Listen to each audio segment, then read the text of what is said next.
Hello everyone, welcome back to my channel. आपण आळूच्या वड्या किंवा कोथिंबीरच्या वड्या नेहमीच खात असतो, पण आज आपण जी रेसिपी बनवणार आहोत ते म्हणजे कोबीच्या वड्या. चला तर मग आपण रेसिपीला सुरुवात करूया. सर्वात आधी आपण ठेचा बनवून घेणार आहोत. या ठिकाणी मी 10 ते 12 लसणाच्या पाकळ्या, 3 हिरव्या मिरच्या मिक्सरला बारीक करून घेतलेल्या आहेत. त्यानंतर एका भांड्यामध्ये मी कोबी एकदम बारीक किसून घेतलेला आहे. साधारण 1 वाटी कोबी आहे आणि त्यावरती मी भरपूर अशी कोथिंबीर घालून घेतलेली आहे. त्यानंतर 1 वाटी बेसन पीठ, 2 चमचे तांदळाचे पीठ मी यामध्ये घातलेले आहे. जो ठेचा आपण बनवून घेतलेला होता तो आता मी यामध्ये घालून घेतलेला आहे. ठेचा घालून झाल्यानंतर मी चिमूटभर हिंग यामध्ये घातलेली आहे.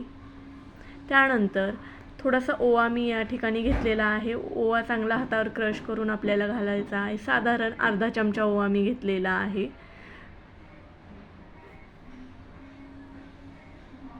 अर्धा चमचा हळद आपण यामध्ये घालून घेतलेली आहे. त्यानंतर अर्धा चमचा धना पावडर आणि चवीनुसार मीठ मी यामध्ये घातलेले आहे. 1 चमचा लाल मिरची पावडर यामध्ये मी घातलेली आहे. लाल मिरची पावडर ऑप्शनल आहे. त्यानंतर 1 चमचा तेल आपण यामध्ये घालून घेणार आहोत आणि आता आपल्याला याचे चांगले पीठ मळून घ्यायचे आहे. कोबीला पाणी सुटते, त्यामुळे आपल्याला पाण्याचा अजिबात वापर करायचा नाही आहे. तुम्हाला जसे लागेल तसे तुम्ही थोडे थोडे बेसन पीठ यामध्ये मिक्स करू शकता. आपल्याला छान असा गोळा बनवून घ्यायचा आहे. मला अजून बेसन पीठ लागले, त्याच्यामुळे मी अजून बेसन पीठ घेतलेले आहे. साधारण मी अजून 1 वाटी बेसन पीठ घेतलेले आहे. अशा पद्धतीने आपल्याला पूर्ण गोळा बनवून घ्यायचा आहे.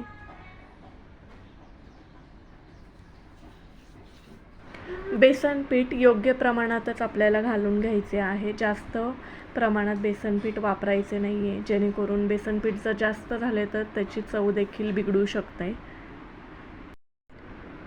ऑलमोस्ट आपला गोळा बनवून तयार झालेला आहे. आता आपल्याला या पिठाचे रोल बनवून घ्यायचे आहेत. या ठिकाणी मी 2 रोल बनवून घेतलेले आहेत. मी एका भांड्यामध्ये साधारण 1.5 ग्लास पाणी घेऊन त्याच्यावर एक भांडं ठेवून त्याला चांगले तेल लावून घेतलेले आहेत आणि त्यावर बनवलेले 2 रोल ठेवलेले आहेत. हे 2 रोल आपल्याला 15 ते 20 मिनटं चांगले शिजवून घ्यायचे आहेत. त्यासाठी त्याच्यावर मी एक कढई ठेवून दिलेली आहे, जेणेकरून वाफ बाहेर जाणार नाही. गॅसची फ्लेम या ठिकाणी मी मीडियमच ठेवलेली आहे.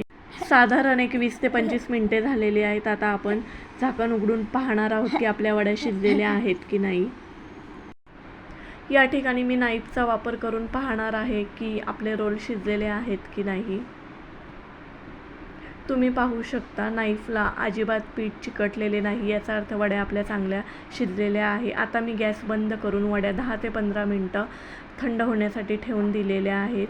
दुसरीकडे मी 1 चमचा कॉर्नफ्लावर घेतलेले आहे. त्याच्यामध्ये साधारण मी 1 ते 2 चमचा पाणी घालून छान मिक्स करून घेतलेले आहे. दुसरीकडे मी वड्या कट करून घेतलेल्या आहेत. तुम्ही पाहू शकता वड्या अजिबातच तुटलेल्या नाही, खूप छान वड्या बनवून तयार झालेल्या आहेत. आता आपण कॉर्नफ्लावरमध्ये ह्या वड्या मिक्स करून घेणार आहोत आणि पॅनमध्ये तेल घेतलेले आहे, त्यामध्ये टाकून आपण तळून घेणार आहोत.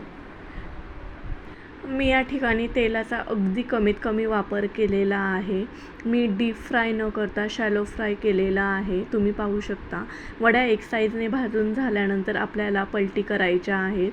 दोन्ही साईडने वड्या आपल्याला छान भाजून घ्यायच्या आहेत. आपण या ठिकाणी कॉर्नफ्लावरचा वापर केल्यामुळे आपल्या वड्या अजिबात तुटलेल्या नाही आणि खमंग अशा वड्या आपल्या बनवून तयार झालेल्या आहेत.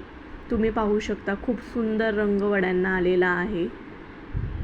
टेक्स्चर देखील खूपच मस्त आहे. घरातील लहान मुले कोबी खाण्यासाठी खूपच कानकूज करतात, तर तुम्ही अशा प्रकारच्या वड्या बनवून त्यांना देऊ शकता.